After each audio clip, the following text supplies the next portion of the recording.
अस्सलाम वालेकुम everyone, Fatima is here. कैसे हैं आप सब? आई होप आप सब ठीक होंगे और अपनी लाइफ बहुत ही अच्छे से स्पेंड कर रहे होंगे। Welcome back to my channel and welcome back to my new video. आज बहुत ही मज़ेदार से कंटेंट के साथ आई हूँ। That is the churros, very famous Spanish pastry term है ये। बेसिकली ये फ्राइड पेस्ट्रीज़ को कहते हैं और ये रेडी की जाती है एक डो जो कि with the help of flower, water और मिल्क और इन चीज़ों से जो है वो डो रेडी की जाती है। इस डो को कहते हैं शू पेस्ट्री डो और इसका नाम होता है। और इसके अलावा जो अगर इसके ओरिजिन की बात करें तो ये स्पेनिश और पोर्टुगीज़ वगैरह से इसका ओरिजिन है। और अदरवाइज़ ये जो है वो it can be enjoy all over the world. हर जगह पे इसको लाइक किया जाता है और बहुत ही मज़ेदार सा ये इसको डिज़र्ट कह सकते हैं, फ्राइड डिज़र्ट है।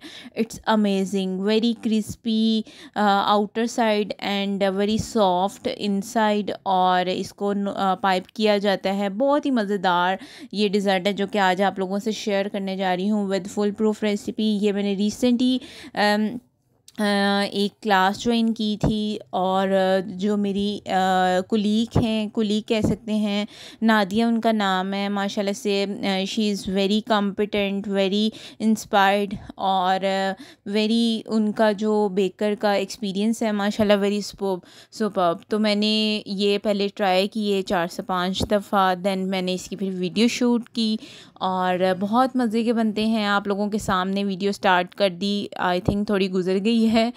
तो सबसे पहले मैंने मिल्क ले लिया 1 कप और उसके अंदर शुगर गई है, ठीक है, ग्रामेज में और कप्स में जो है वो अवेलेबल है, ठीक है। जब और उसमें बटर डाल दिया। ये तीनों चीज़ें जो हैं वो आपने boiling point near simmering point तक लेके आनी है। Simmering point means bubbling point के आपका जो बटर है वो मेल्ट हो जाए। अगर बटर नहीं है तो ऑयल डाल लें, मिल्क नहीं है तो वाटर डाल लें, ठीक है, वाटर से भी बन जाती है। फिर आपने फ्लावर डाल देना है। जब मैंने फ्लावर डाला है तो मैंने स्टोव जो है वो बंद कर दिया ताकि ज़्यादा कुक ना हो जाए फ्लावर। फिर इसको मैंने स्पैचुला के साथ तीनों चीज़ों को मिक्स किया है बहुत ही अच्छे। इसकी जो लम्स वगैरह हैं वो आपने बिल्कुल क्लियर करने हैं और स्पैचुला से मिक्स कर लेने हैं। जब ये मिक्स हुए हैं तो मैंने थोड़ी सी स्टोव ऑन की है और कुछ 30 से 45 सेकंड्स के लिए इसको मज़ीद कुक किया है फ्लावर को। और उसके बाद जो है वो मैंने इसको एक बाउल में निकाल दिया और इसको हम चिल करेंगे, कूल करेंगे बाहरी रूम टेम्परेचर पे 5 से 6 मिनट के लिए, ठीक है। अब हम अंडों का जो है वो साइज़ कर लेते हैं। 2 अंडे इसमें जाएंगे और जो अंडे का वेट है that is the 50 gram to 60 gram के दरमियान होना चाहिए। 50 से नीचे वाला अंडा नहीं डालना आपने, ठीक है। 50 मेरा तकरीबन एक 56 में था और एक शायद 54 में था, तो मेरा बैलेंस हो गया। 1 टीस्पून वनीला चला गया। वनीला आप यहाँ पे भी डाल सकते हैं। आप जब मिल्क को कर रहे थे ना बॉयल वगैरह बटर के साथ तब भी डाल सकते हैं। तो बस आपने मिक्स करके ये साइड पे रख देना है और हमारी जो डो है वो थोड़ी सी कूल डाउन हो गई है। अब इस जगह पे मैंने हाफ़ जो है वो एग डालना है और इसको मैंने विस्क के साथ करना है। अगर विस्क आप नहीं यूज़ करना चाह रहे, जस्ट फॉर योर कन्वीनियंट मैंने विस्क यूज़ किया, अदरवाइज़ मैं बीटर या हैंड इलेक्ट्रिक बीटर भी यूज़ कर सकती थी, मेरे लिए आसानी थी। लेकिन मैं आपको दिखाना चाह रही थी कि अगर हैंड विस्क है आपके पास तो आप उससे भी कर सकते हैं। तो बहुत इजी है, विस्क से रेडी हो जाता है, कोई इसका इतना लंबा चौड़ा काम नहीं है। शू पेस्ट्री बनाना जो है वो बहुत ही इजी और सिंपल इंग्रेडिएंट्स के साथ है, ठीक है। और जो शू पेस्ट्री होती है ना बेसिकली उसको अगर हम वो कर लें, बेक कर लें, तो वो हमारे एक्लेयर्स बन जाते हैं और एज़ वेल एज़ हमारे क्रीम पफ्स बन जाते हैं। लेकिन जब उसी शू पेस्ट्री को हम पाइप करके हम फ्राई कर लेते हैं तो वो हमारे चूरस बन जाते हैं। तो चू पेस्ट्री एक ही है, बस उसका जो है वो उसको बेक और बस फ्राई से इसका नाम भी डिफरेंट हो सकता है और ये ओरिजिन्स भी डिफरेंट हैं इन दोनों के। और बस ये आप लोगों से बातें करते ही करते मैंने हैंड विस्क चला दी बस स्पीड और मुश्किल हो रही थी लेकिन हो जाता है, just for all of you के मतलब विस्क से भी हो जाता है। अक्सर आप देखते हैं ना कि जी हैंड बिटर नहीं है, सम टाइम इशू आता है, तो मैंने कप्स में भी मैं मेजरमेंट लिखी ग्राम में भी आपके सामने जो है वो एंटर कर दी है, ताकि अगर आपके पास मेजरिंग स्केल नहीं है तो आप वो यूज़ करके जो है वो ये मज़ेदार से चूरस जो है वो बना सकते हैं।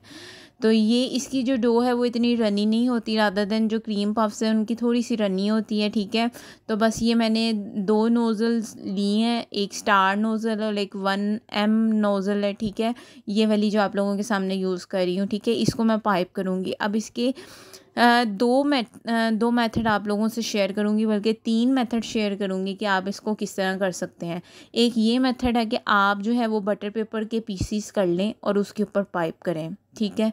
1 बाय 1 जो है वो डिफरेंट जो है ना, आप इसकी जो लेंथ है वो 5 से 6 इंच तक बना लें, ठीक है। 5 इंच तक बना दें। थोड़ा लंबा चाह रहे हैं तो 6 से ऊपर भी जा सकता है, 6.5 इंच का आपका चूरस हो सकता है, ठीक है। और इसके अलावा जो है एक और बात शेयर करनी थी कि अगर ये होता है कि इससे ये बिल्कुल स्ट्रेट फ्राई होएंगे, ठीक है। और इसके अलावा जो है, या मैंने दूसरी नोज़ल यूज़ की है, ये स्टार नोज़ल, इससे थोड़े से क्रिस्पी बनते हैं, बहुत ही अच्छा टेक्सचर आता है ये वाली नोज़ल से। अगर आप चूरस बना के फ्राई करते हैं ना तो बहुत अच्छा इसका टेक्सचर आता है, ठीक है। अब ये मैं 1 बाय 1 पाइप करती जा रही हूँ, एक ही दफ़ा पाइप करके तो इसको रख लूँगी और फिर इसको मैं ना फ्राई कर लूँगी। ये मेथड है। एक मेथड ये है कि आपने जब फ्राई करते जाना है तो आपने नोज़ल से बिल्कुल प्रेस करना है और बाद में कैंची से काटते जाना है और फ्राई कर लेना है। This is the second method. इसका थर्ड मेथड ये है कि आप इसी तरह जो है वो स्टार्ट में आपने देखा है कि मैंने ना एक बड़ी सी ट्रे के ऊपर जो है वो पाइप किए हुए हैं डिफरेंट चूरस, ठीक है। और उसके बाद जो है ना मैंने उसको कर दिया आधे घंटे के लिए फ्रीज़, क्योंकि कुछ मैंने जो है वो जो बनाए थे वो किसी को देने थे, और ये जो थे ये मैंने अपने खाने के लिए बनाए थे। और तो मैंने उसको ना तकरीबन आधे से 1 घंटे के लिए फ्रीज़ कर दिया था, और जब वो फ्रीज़ हुए तो फिर मैंने उसको फ्राई कर लिया, ठीक है। जब फ्रीज़ वाले आप फ्राई करेंगे तो थोड़ी सी हीट जो है वो उसकी तेज़ करनी है आपने, और थोड़ी सी, और फिर जब फिर साथ ही आपने विदिन जो है वो 1 मिनट जो है वो उसकी आंच जो है वो मीडियम कर देनी है। अगर आप फ्रीज़ वाला अगर आप डायरेक्ट करें तो फिर लो हीट पे करें। तो जी हम सिनेमन शुगर्स भी रेडी कर ली। 50 ग्राम मैंने शुगर ले ली, और सिनेमन पाउडर बाज़ार से मिल जाता है, घर भी आप इसको जो है वो ग्राइंड कर लें, मिक्स कर लें। तो ये हमारा, हम इसको सेट असाइड करेंगे क्योंकि इससे हमने कवर करना है चूरस को। और अब हम फ्राइंग प्रोसेस की तरफ आ जाते हैं। ऑयल हमारा जब ये हल्के हल्के से बबल्स आ जाएंगे, इट्स मीन कि हमारा ऑयल जो है वो हीट हो चुके हैं। इसका जो टेम्परेचर है वो ऑलमोस्ट 160 डिग्री सेल्सियस होना चाहिए, मीडियम लो। अगर आपके पास वो मयरिंग वाला वो है आपके पास टेम्परेचर, तो आप चेक भी कर सकते हैं। मेरे पास तो नहीं था, लेकिन अगर करना चाहें तो आप उससे चेक कर लें टेम्परेचर। तो लो हीट पे जो है वो बस आपने बिल्कुल ही पास ही खड़े होना है, और फ़ौरन इसको, जब इसका बड़ा ही प्यारा डार्क गोल्डन कलर आ जाएगा तो इट्स मीन हमारे चूरस जो हैं वो डन हो जाएंगे। अब ये बटर पेपर इजीली उतर जाएंगे आपके ना, आप जब फ्राई करेंगे ना तो जब उसका एक साइड से हल्का सा कलर आ जाएगा तो आपके ये बटर पेपर इजीली जो है वो आप उसको रिमूव कर दें और साइड इसकी चेंज कर दें, क्योंकि सब नॉर्मली ना एकदम पता ही नहीं चलता, इसका कलर डार्क हो जाता है। तो बस आपने नज़रें और अपनी जो पूरी अटेंशन है वो फ्राई करते हुए जो है वो इसको रखनी है, और जल्दबाजी नहीं करनी इसको फ्राई करते हुए। और इसके बाद जो है वो आपने बस, ये मैं रिमूव करती जा रही हूँ ताकि इनको मैं जब साइड चेंज करूँ तो मुझे पता चले कि इनका कलर हुआ है कि नहीं। आँच जो है वो बार बार मैं चेक कर रही हूँ तेज़ है कि नहीं तेज़। और बस ये जो फ्राइंग है ना, फ्राइंग बेसिकली बहुत ही, अब ये चूरस जो होते हैं ना, अब इसको आप डिफरेंट वेरिएशन से भी प्रेजेंट कर सकते हैं। ये तो मैंने जस्ट सिनेमन्स से कोट करके, और आगे चॉकलेट मैंने सॉस बनाई, उसके साथ सर्व करूँगी, ठीक है। वो भी आपको बताती हूँ कि किस तरह मैंने रेडी की है चॉकलेट सॉस। इसके अलावा जो है लोग जो हैं वो क्या करते हैं, थोड़े मोटे पाइप करके ना ये चूरस, ठीक है, और उसके बाद इसमें होल करते हैं और फिर उसके अंदर फिलअप कर लेते हैं, तो हमारे फिल्ड चूरस बन जाते हैं। आप लोटस से फिल कर लें, चॉकलेट से फिल कर लें, किसी से भी फ़िल्ट कर सकते हैं, बहुत ही मज़े के बनते हैं ये। जब खुशबू ही इतनी इतनी मज़े की आ रही होती है, दिल करता है खाते जाए, बंदा खाते जाए, बहुत ही अमेजिंग होते हैं। तो जी हमारा देखिए कितना प्यारा क्यूट सा कलर आ गया। अब इसको मैं शुगर के साथ जो है वो कोट कर लूँगी अच्छे तरीके से, और नेक्स्ट बैच डाल देती हूँ और उसके बाद जो मैं इसको कोट कर लूँगी।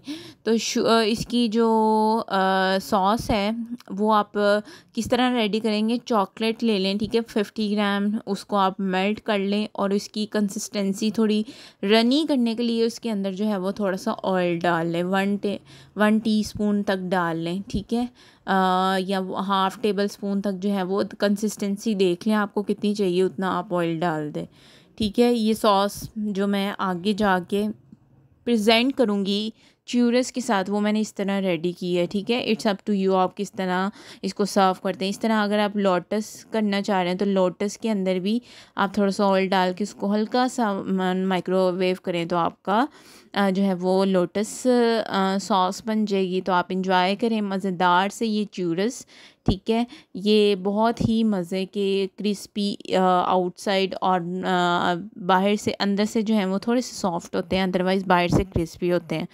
तो होपफुली आपको मेरे ये मज़ेदार, ये मैं अब आपको ना कट करके भी दिखा रही हूँ ताकि पता चले अंदर का टेक्सचर कैसा है, और इट्स अमेजिंग। बहुत ही मेरे कहने पे ज़रूर ट्राई कीजिएगा ये रेसिपी, और वेरी फुल प्रूफ और इजी रेसिपी है और बच्चों की फेवरेट है ये। और मज़ेदार से हमारे च्यूरस जो हैं वो डन हो चुके हैं, और अब आप फाइनल लुक देख रहे हैं। It's looks stunning, very amazing. तो कमेंट सेक्शन में बताइएगा, और अगर सब्सक्राइब नहीं किया तो ज़रूर कर दें, बेल आइकन पे क्लिक कर लें ताकि मेरा आने वाला हर वीडियो जो है वो आपको नोटिफिकेशन मिल जाया करे और टाइम से देख लिया करें। और बिकॉज़ आपकी सपोर्ट से ही हम यहाँ तक पहुँचे हैं। तो आप मुझे अपनी दुआओं में याद रखें। मिलते हैं नेक्स्ट वीडियो में। टिल देन अपना ख्याल रखें। अल्लाह हाफिज़।